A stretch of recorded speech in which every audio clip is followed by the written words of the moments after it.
Periodontal maintenance therapy is an ongoing, specialized program of care for patients who have been previously diagnosed and treated for periodontal disease to keep the gums and bone healthy and free of inflammation-causing bacteria.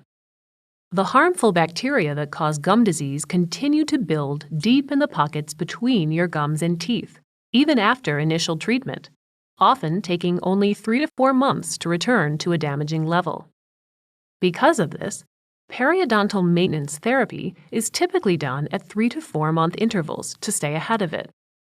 During these visits, your doctor or hygienist will examine the health of your gum tissue by probing the depth of the gingival pockets and possibly also using X-rays to check the health of the supporting bone. They will then perform a deep cleaning of the teeth beneath the gum line and deep into the pockets, removing any plaque and bacteria buildup that has occurred since the last visit. Any uneven surface areas of the teeth will be smoothed out to discourage additional bacteria from attaching. Given that there is no cure for periodontal disease, periodontal maintenance therapy is crucial to prevent it from worsening and causing additional complications for your oral and systemic health.